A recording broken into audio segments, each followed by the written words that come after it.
Hello and welcome to the Owl Hoot podcast with me, Caroline Norbury.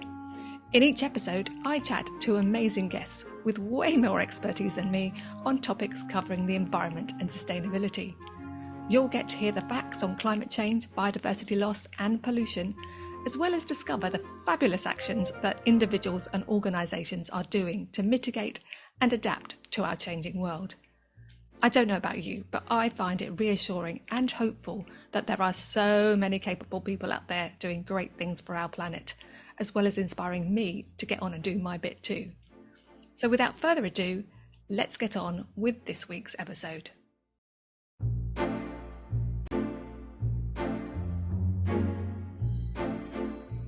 Today, I am chatting with Richard Bunting, Director of Communications and Campaigns International, a public affairs consultancy he founded in 2003, specialising in social and environmental issues.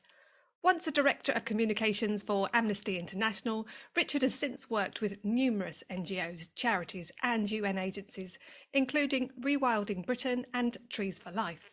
Amongst his many collaborations, he's managed the media for relations for the Disaster Emergency Committee's Indian Ocean Tsunami Appeal, which raised £392 million.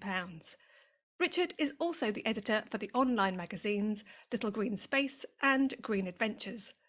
With a wealth of experience in communicating on people, places and the planet, I welcome you, Richard, to the podcast. Thank you, Caroline. It's really nice to be here. So I thought I've given obviously a little bit of background in the intro, but it would be nice to hear how you went from sort of journalism, it looks like, to getting really deep diving into sort of social and then environmental issues. How did that all come about?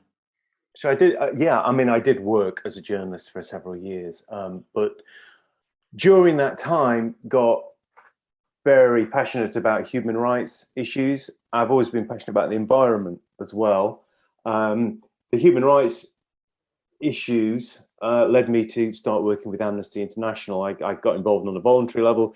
I was on their board in the UK, and then a year or two later, was lucky enough to get a job in working with the press team at Amnesty International. And I think, to this day, cut me in half, you'll find a candle with barbed wire wrapped around it, the Amnesty logo. It's been a long time. I'm very passionate about the organisation, which I think has done an amazing job of being, in some ways, being the world's conscience on human rights for 60 years now. Won the Nobel Peace Prize in 1977. Has done some wonderful things, from securing a global ban on torture, for helping establish the International Criminal Court, to really tackle the worst crimes against humanity that sometimes unfold when governments, violate the international rule book and human rights and international law. I was lucky enough, privileged enough to work at Amnesty International for many years in their international office and in their UK office as well. Before, as you said, I left to work for myself in 2003. I've continued that relationship with Amnesty, and it goes on, but alongside that, I'm working with a number of environmental organisations, and Rewilding has come to play a big part in my life over recent years. And where did that first interest come from? Is it always something you've thought about, but now have it more as part of your career and your everyday life? So on the environmental side of things, I joined Greenpeace when I was a student, which is longer ago than I really care to think about. And I worked with the Wildlife Trust and others throughout the 90s. When I began working for myself, I really wanted to work on social issues. So human rights and development, as you mentioned, I worked on the Indian Ocean Tsunami Appeal. I managed the media relations on that and other development issues. And I've worked with the World Health Organization. So all the social issues I'm really passionate about, but throughout, alongside that, the environment and quite a long time ago now, reading about the potential impacts of climate breakdown and what that could mean, really made me want to engage more and the global biodiversity crisis, seeing habitat shredded, species going into free fall around the world, and many being driven to extinction. These are major challenges of our time. Around 2007, I came across the work of Trees for Life in the Highlands of Scotland, which has been doing wonderful work since the early 1990s, restoring Scotland's Caledonian forest. The Caledonian forest, it's a globally unique environment. It's globally important. And if you go right back to the Ice Age, the last Ice Age, it was a huge forest that was about 10 times as big as modern Greater Day London. And over the millennia and over more recent centuries, it's become more and more deforested and fragmented, and to the point where we're really the last generation with a hope of saving the forest. And so I got involved with Trees for Life's work back in 2007. This vision of this big long-term vision of restoring this wonderful forest in Scotland, it is Scotland's equivalent of a rainforest, Right. and its wildlife. And in those days, we didn't call it rewilding. It was rewilding. Trees for Life's been rewilding for 3 decades. We just didn't really start talking about rewilding in this country till around sort of 2013, something like that. And why has that been the case? Because as you rightly say, I mean, languages can be quite key, and I guess in your line of business, when you're campaigning, it's even more key to get those messages out there. Because some years ago we might have talked about conservation, but now very much the word is rewilding. Perhaps you can shed a bit of light on why rewilding has become into the fore, into our language.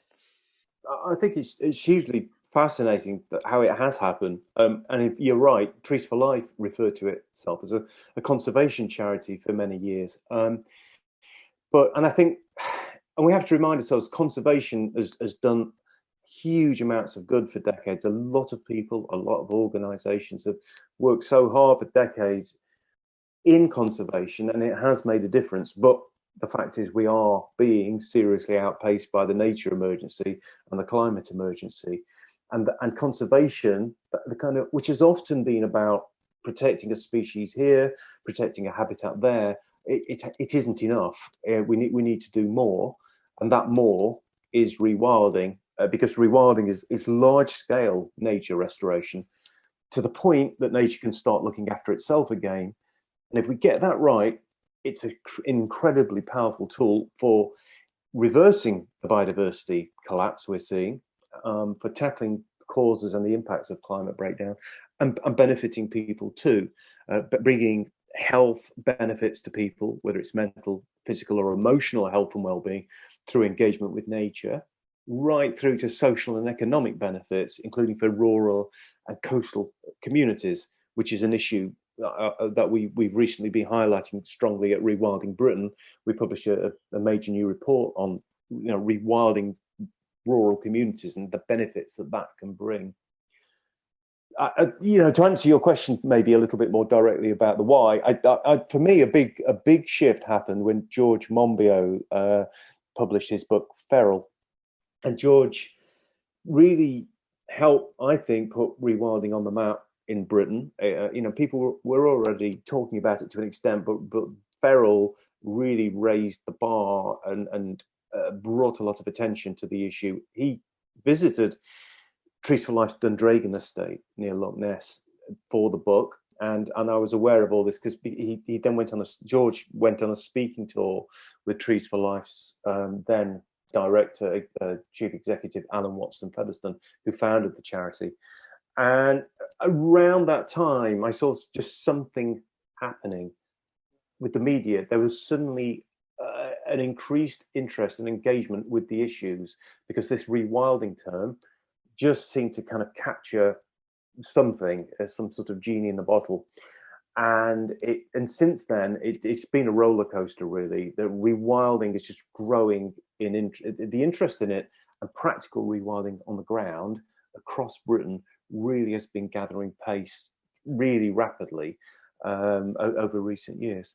So perhaps you can then say, what is this rewilding actually we need to do it at scale, but what is it actually going to look like? What is it going to What is it actually going to undertake through the process of rewilding? Doing it at the scale is really important. So, we are talking about large scale nature recovery here, but I'd argue that as well as the big sites that we're working with, it can make a real difference at a smaller scale too, because that is good in it of itself, but also creates a connectivity in the landscape. So we've got big projects that we're working with at Rewilding Britain. We don't run a Rewilding Britain. We don't run practical rewilding projects ourselves, but we're working with landowners and land managers all over Britain, and we're focusing our attention on sites of 250 acres and over, partly because we're a relatively small team, and because the bigger the site, the bigger the biodiversity benefits. So we're providing support and expertise and advice to landowners and managers, farms, estates, community sites across Britain who are either wanting to rewild or who are already rewilding and some way along their rewilding journey, but want to take it further. And we've brought these sites together into something called the Rewilding Network, which to me, when you go on the Rewilding Britain website and you look at the Rewilding Network pages, to me, that's a tour of hope. Go into those pages, take a look, and you'll see site after site after site, very different sites as well, from marine to woodland to peatland to farmland, really making a difference. But there's all sorts of scope for people to get involved in their own lives as well, in their back gardens, in their communities, for local councils to start doing more, whether it's not mowing the life out of road verges where they don't have to, where visibility of drivers isn't an issue, or mowing the life out of green corners in parks, for example. So we allow some vegetation to come back, we allow native trees to come back, and we provide habitats for mammals and invertebrates and pollinating insects. And if we get it right, we're all engaging in something that's on the same trajectory, whether you call it rewilding or not.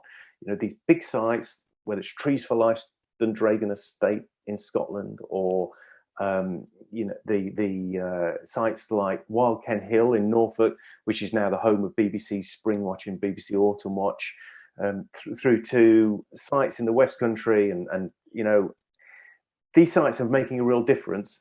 But if we all start getting involved, and we can, which is a beauty of rewilding, because it's really empowering, we can all make a difference. And then we're starting to help nature recover across the landscape and bringing back, very much needed connectivity between habitats, so that plants and animals can spread and expand and survive and thrive. There's two quite key things that I want to bring out of that. That's really interesting what you've just said on a sort of globe, sort of a lens out and a lens in on your own personal turf in the garden, and then these big projects. The connectivity is an interesting thing, isn't it? But I wonder, because there's so many stakeholders, there's so many landowners, how do we get everybody on board, big and small, to recognise, to play their part?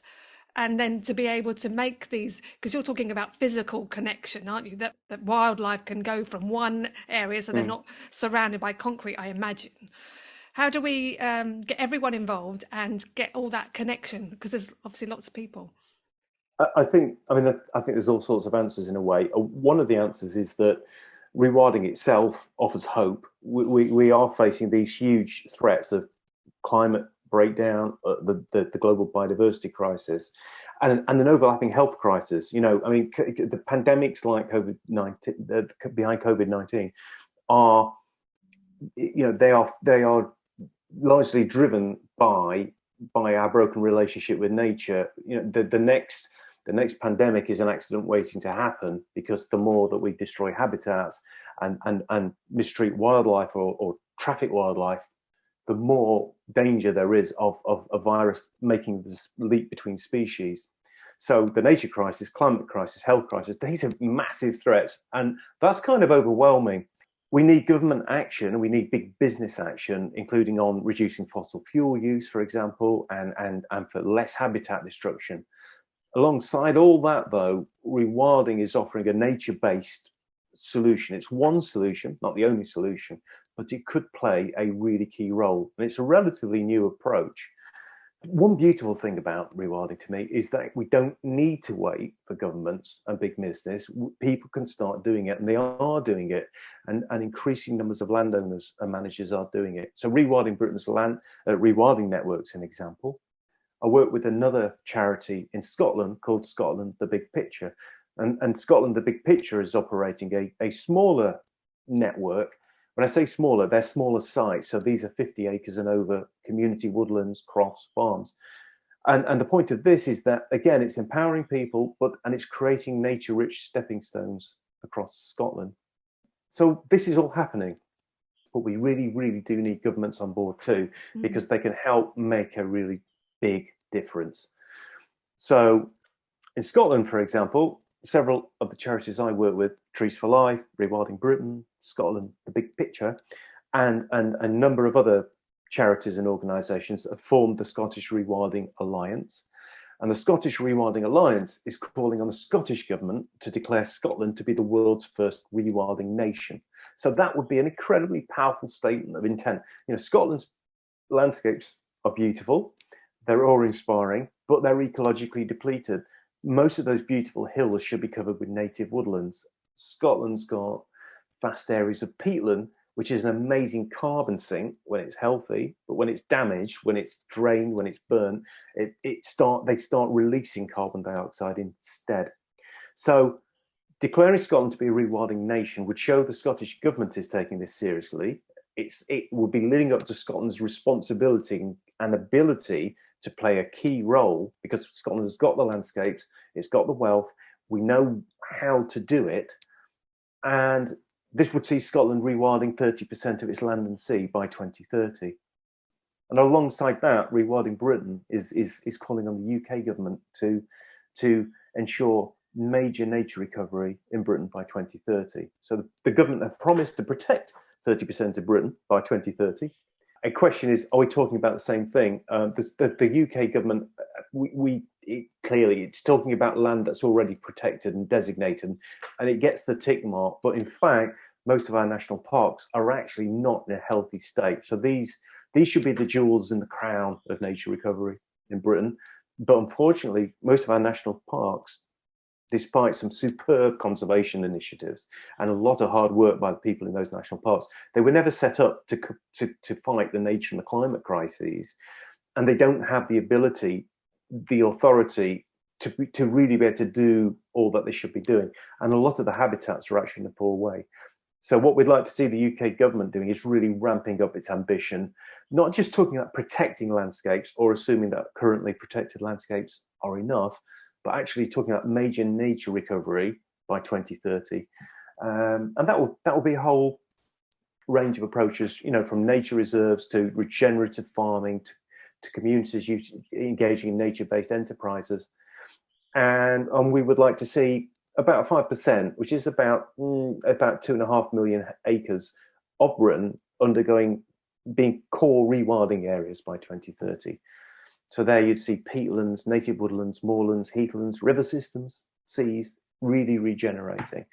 I can't remember if I'm answering your question now. I've kind of bounced off. We talked about connectivity and moved on from there. That's absolutely fine. I think, though, because you make a good case about all these different types of ecosystem within our UK and the differences between just looking after them, but managing this. I think some people might think rewilding is just letting it alone and it'll do its own thing, but that isn't necessarily the case, is it? It's not. And in this country, we've battered nature so much, we can't now just take our hands off the steering wheel and say, okay, nature, there you go, get on with it again. We need human interventions to kind of kickstart a lot of natural processes again to help nature get back onto nature's feet. So it would require it requires immediate interventions and short-term interventions, but then hopefully in the long term, then we can start backing off and then we can allow nature to start doing what it does so well and has done, since year dot. So in that sense, it's also quite different from conservation. Conservation has often been about quite intensive management of particular habitats to keep them as they are now, or to protect certain species. And that can be quite expensive. It's really good. It's great. We need more of it. but rewilding can be much more cost effective on a big scale because we can back off and allow nature to do what it does well. So an example of that would be natural regeneration of woodlands and vegetation. But we can't always just back off and allow that nature to do it. You can in some locations, but in others, the seed source there won't be seed sources close enough, for a woodland to start regenerating. In other situations, we've pushed the ecosystem to a point where it's completely out of balance. So an example there would be we've driven all of our apex predators in terms of mammals to extinction. The biggest we have now left in this country is the fox. A consequence of that in Scotland, for example, is that we're seeing overgrazing by out of control deer numbers. And roe deer and red deer are native species, they're part of the ecosystem, but they love eating baby trees. So that requires interventions. So Trees for Life, for example, in some sites has to fence off areas of regenerating forest in what it calls exclosures, because it's to keep the deer out.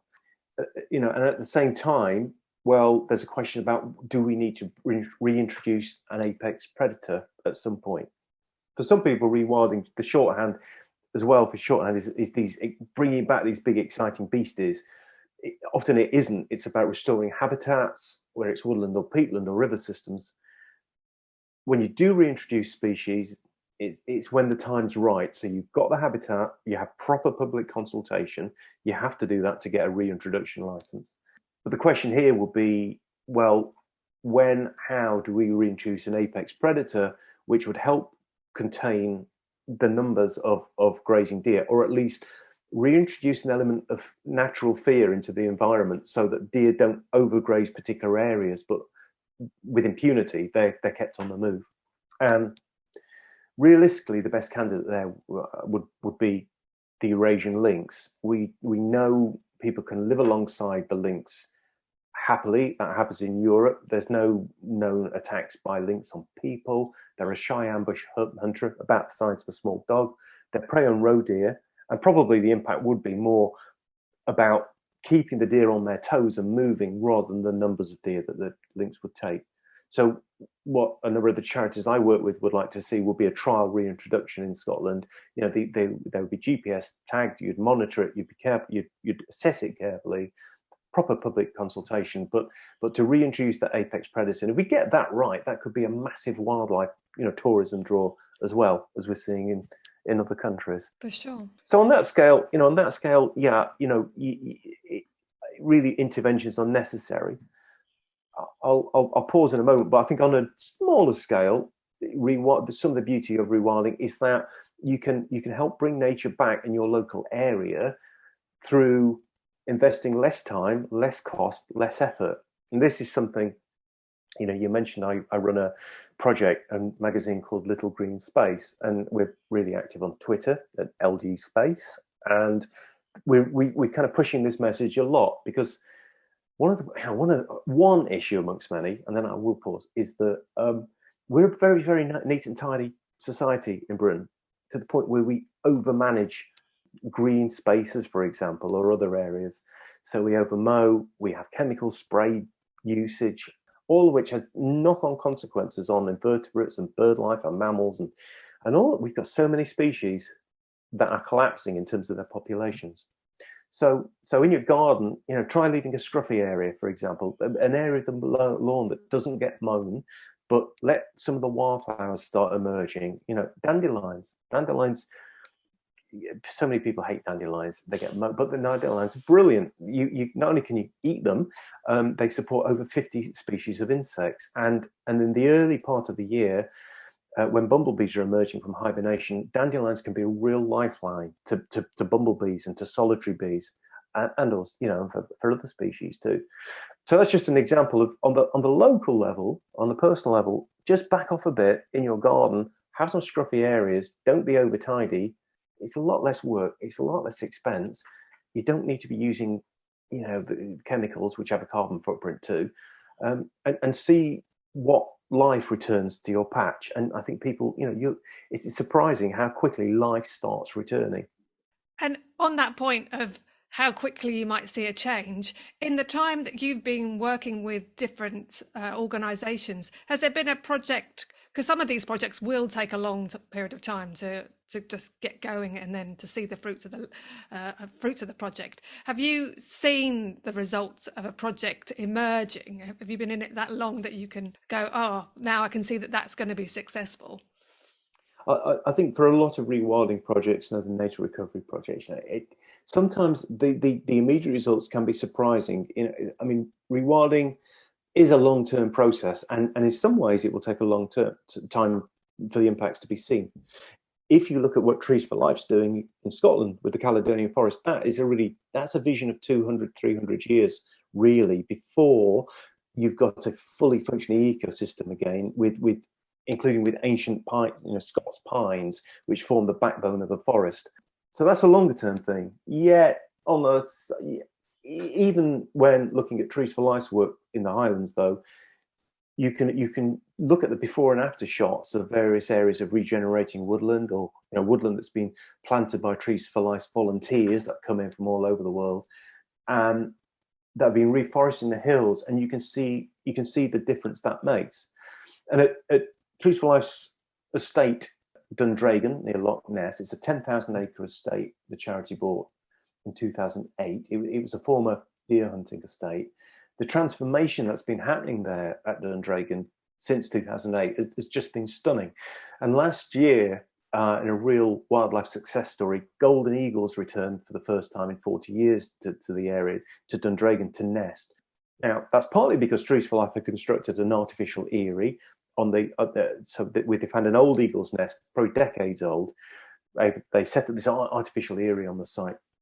So it's partly because of that, but partly because of the habitat that's been restored, because there's been a lot of work restoring mountaintop woodlands. They're called montane woodlands. These short, stubby trees like dwarf birch that form an excellent habitat for golden eagles, as well as other species like mountain hares and windwhistles. So the habitat's there, the prey's probably coming back, and then this pair of golden eagles came, they had a chick, and they fledged last year. So that, so seeing those sorts of stories happening, it shows you that really within quite rapidly, rewilding can make a big difference. And is that quite a key thing because you're all about communicating rewilding? Is that quite key to get across that this is what it could look like to draw people in? Is that one of the selling points to get people excited about it? I think there's a few things around that I think are important. I think one is that it's a vision of hope and showing that change is possible. I think alongside that, you need to frame it against the challenges, the nature crisis and the climate crisis, and I'd argue to a large extent the health crisis too, but not getting too bogged down in the fact there's because that becomes overwhelming for some people. Some of us, like me, I'm a campaigner, I've been for many years, I will engage, and there were others that clearly who do so, but I think for a lot of people it can be a bit overwhelming, and well, what can we do? So I think the reminder that the problems are there, that they are really serious, but that actually there is hope, and that there are numerous positive consequences and benefits from certain approaches. So we can be tackling the nature crisis and climate breakdown without having to necessarily undergo huge sacrifices. I personally argue that lots of ways we can make a difference in reducing fossil fuels don't need to be seen as this huge sacrifice. We do need big business and governments really stepping up to the plate on that issue. But in our own lives, it can make a difference. If you walk your kids to school slightly, it's better for your health, and it's better for the kids' health, and you've got less cars idling around the school gates, giving the kids asthma because they're chucking fumes out of the car, for example.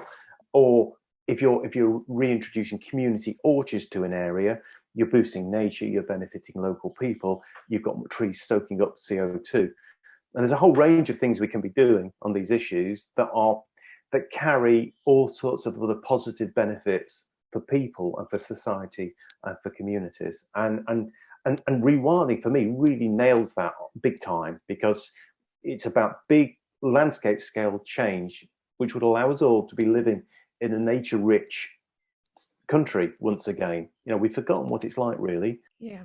in many ways. I can come on to that in a minute if you like, but we've really undergone big change in this country. So we're all starting to forget what it's like, but we could Yeah. be living in a nature-rich society again.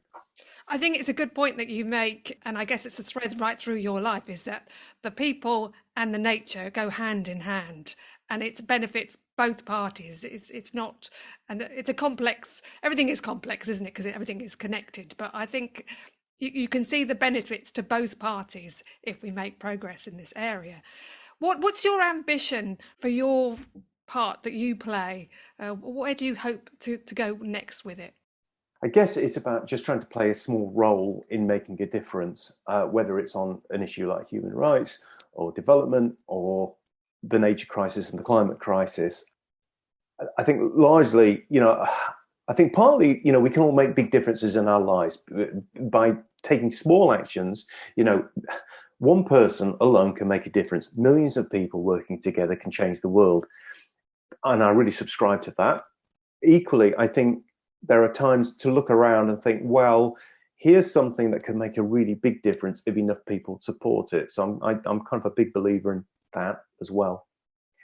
So an example of that would be currently in Dumfries and Galloway in southern Scotland. There's a community in the town of Langham trying to buy out another 5,000 acres of land from the Duke of Buccleuch, which is one of Scotland's biggest landowners.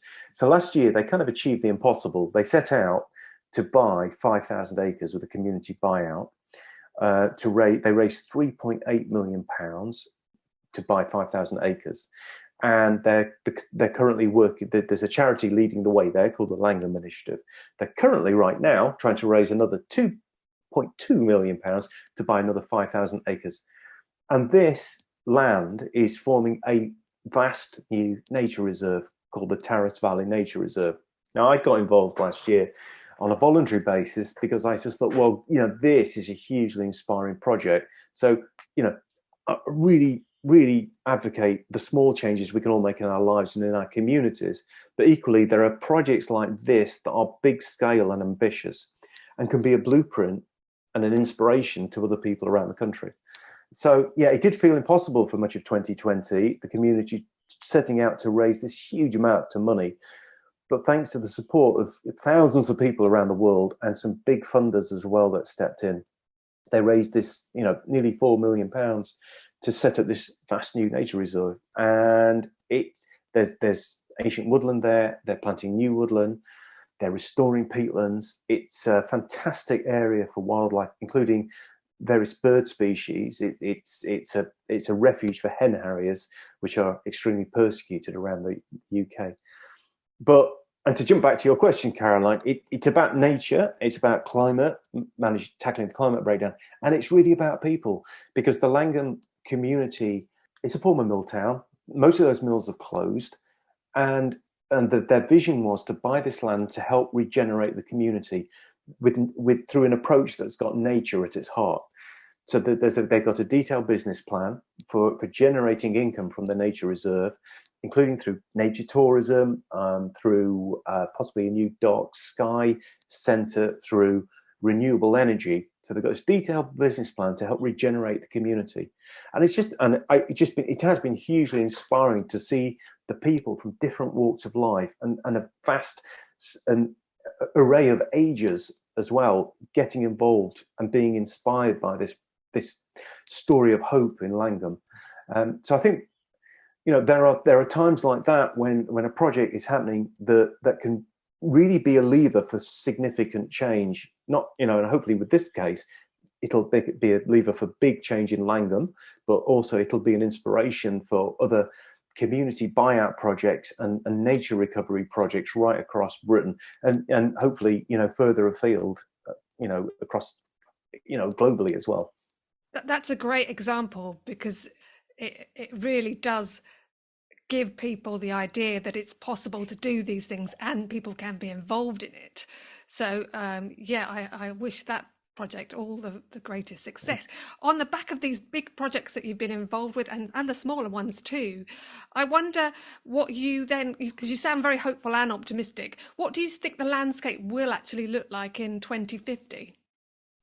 I wonder about answering that question in a slightly curious way by talking about particular species, if we're okay for time. Yes, absolutely. Go ahead.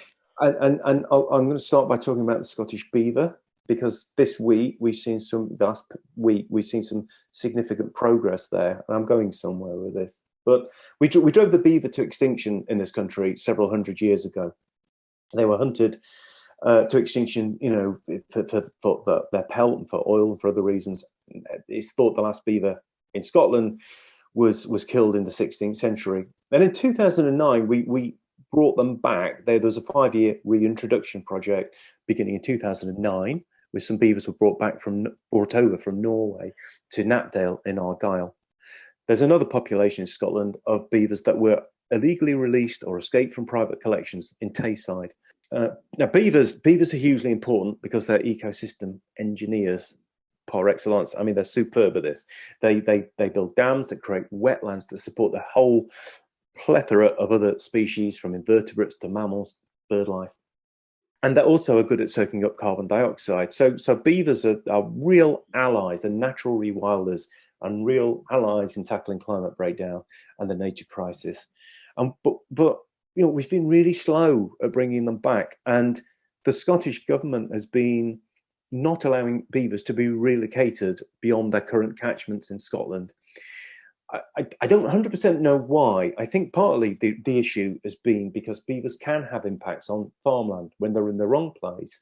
They can damage farmers' crops and bring down trees in the wrong place, and farmers don't like that. So the only option is for beavers to apply for a culling license. So what we've seen is over 200 beavers shot in the past 2 years. An obvious solution would be to relocate beavers around Scotland, because we've got the habitat, and the Scottish Government's own nature agency, NatureScot, has identified over 100,000 hectares of suitable beaver habitat across Scotland. Beavers can't get there on their own. They're not going to be crossing the Great Glen into the Northwest Highlands on their own. They can't.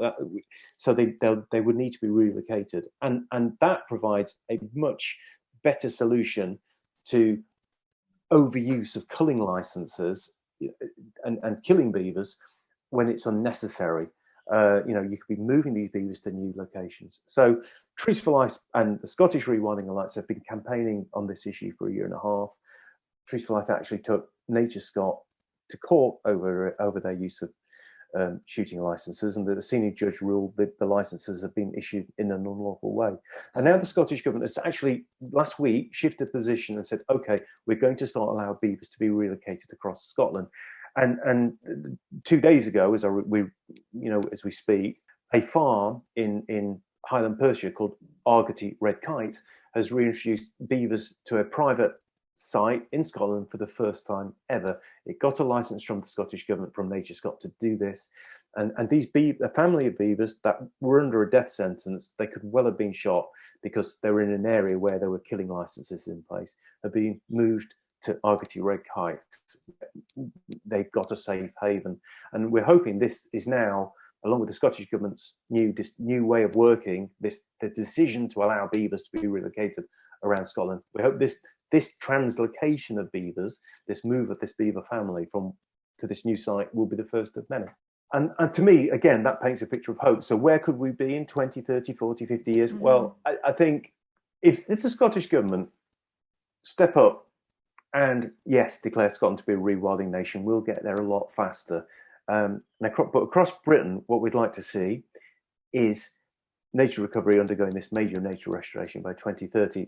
So what does that mean? Well, we could have extensively increased native woodland cover across Britain, because right now we're languishing right at the bottom of the European league tables in terms of our native woodland cover. We're really not doing very well at all. So say by 2050, we would see that doubled at least, preferably more, extensive swathes of native woodland. Our peatlands, our globally important peatlands, restored and re-wetted so that they're actually soaking up CO2 rather than emitting it, and providing a habitat for a treasure house of biodiversity of different plants, of mosses, of invertebrates. It would be good to see river systems addressed so that they're less polluted, and that rivers, where possible, are re-meandered. The natural flow of rivers is restored, because over the centuries, we've done a lot of straightening of rivers, and that has big consequences for biodiversity. And also, it increases the risk of flooding downstream. So we need to be doing some of this, not just for nature, but for ourselves, to protect our urban settings as well, our towns and cities, and to prevent flooding downstream. The reforesting and healthier soils on hillsides too, all of that would reduce the impacts of flooding. And we'd also be reducing through through urban tree planting, would be helping tackle heating in urban settings as well, urban heating. And alongside that, of course, it would be nice to see our seas, free of plastic, that we're not seeing seabirds feeding their chicks plastic waste anymore, and our seas brought back to health. And alongside that, with the return of the habitats, you have the return of the species. So you have the return of the beaver, and we have beavers flourishing across Scotland, but not only that, in Wales and England too. The UK government is right now, has been consulting on beavers and is talking about allowing beavers to be reintroduced to the wild again in England. And that would be a huge, big step forward. It'd be good to see red squirrels restored to their habitats right across the Highlands where they're currently missing, but there's no need for them to be missing. They could be thriving back in Scotland again. It'd be good to see the urination lynx back, in some numbers in the Highlands of Scotland, and for a whole really a range of pollinating insects, bird life, mammals from pine martens to red squirrels being brought back from the brink, rebounding, or actually being reintroduced. All of that is completely possible if we choose to embrace it. Councils allowing wildflowers to actually grow so that people get the pleasure of seeing wildflowers when they drive around, and that bird life, invertebrate life, amphibians have retreats, havens, places to go, and hopefully can flourish again. Yeah, I think that's definitely something we could aspire to see these rich. Just imagining, as you were talking, I was just imagining what that would look like, and that is definitely something that I would like to go and visit and see all that huge biodiversity come back. I think an initial part of this as well, and it goes back to one of your questions earlier, Karen, was about people, and if we get this right and we have these healthy habitats and we have the wildlife back, there's all sorts of positive implications for people. Earlier, I started talking, and I kind of digressed from it, about what we've become used to. When we've become used to this nature-depleted landscape, there's this thing called shifting baseline syndrome. I don't know if you've talked about it before on the podcast. Shifting baseline is really when people accept as normal what they've got now, but it isn't normal. So we've really changed the landscape. I mean, it's unfolded over centuries, but since World War II, there's been massive changes for different reasons, intensive farming, development, urbanization. So we've seen 97% or more of our wildflower meadows gone. We've seen hundreds of thousands of miles of native hedgerow gone. We've seen hundreds of thousands of farmland ponds gone. And now we're seeing patterns of people starting to do things like, either overpaved gardens or horrors, put plastic turf in where they don't need to, over traditional turf. So we're seeing all these changes, and the upshot is we're living in this nature depleted place that we don't know what we're missing. It's hard for us to know what it was like for depends on your age, but your parents or your grandparents' generation, say go back to the 1950s, to what extent are our skies now empty where there should be birds or bats, and to what extent are our gardens and parks empty of bees and butterflies, compared to the way it once was. And if we get it right, we can be bringing nature back. That brings, study after study has shown that nature is good for people. Getting out into nature, engaging with nature, is good for our physical, our mental, and our emotional health. And if we get it right, we're bringing big benefits. The potential is there for big benefits socially and economically, especially for rural and coastal communities, which are among the most deprived in Britain very often. That we can start working with nature to ensure nature-based benefits going forwards. For local economies, and for communities more broadly. That's a great summation of where where we are and where hopefully we can go, Richard. So I'd just like to finally ask you one last question to squeeze in before we finish. Because you've been so engaged in trying to mediate this change that's currently going on, do you come across things that you are not yet doing in your own life? You think, oh, I could do that. And you've embraced, obviously, some of these things are much a bigger scale. You're not going to bring a beaver into your garden. But are there things in your own life that you've now changed as a result of your work? We've been fortunate to make some quite big changes in our personal lives with my family. I mean, as well as setting up Little Green Space. So Little Green Space we set up as a community project.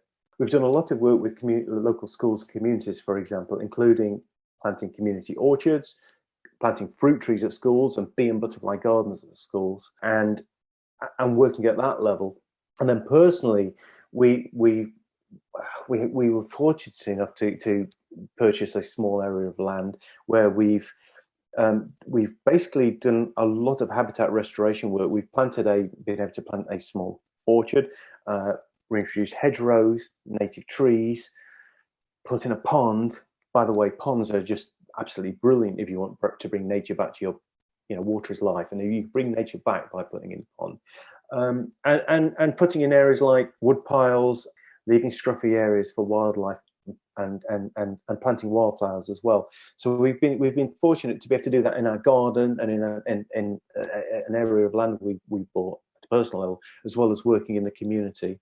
And then there's a volunteering side, because I realise when I say this, for some people they don't have a garden, but there are often things that can be done in your local community. To be honest, even if you've got a windowsill, a window box, you can make a difference to an extent.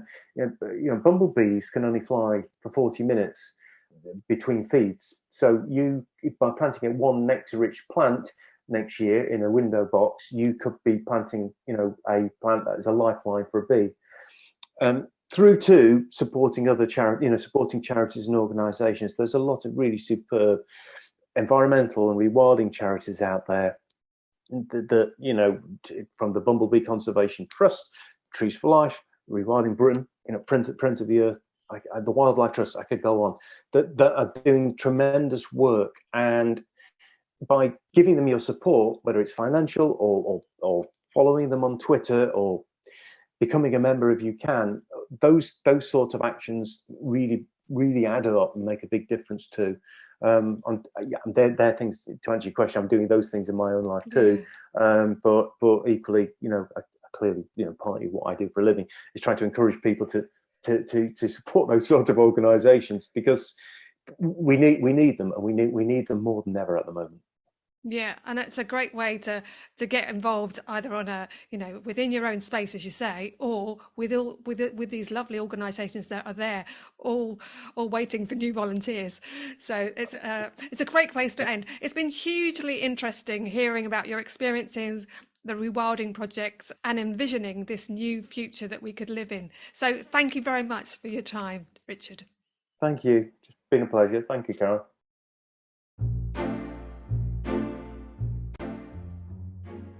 At a time when pledges have been made to halt deforestation and restore ecosystems, it was delightful to hear about Richard's involvement with rewilding.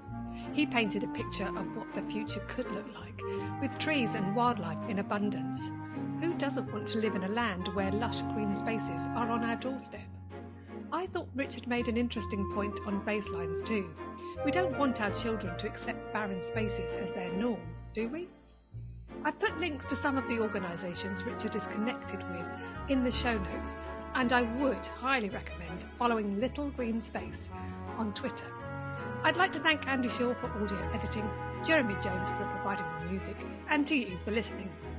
Don't forget you can subscribe to get automatic access to each new episode, and it would be lovely if you could rate, review and share the podcast.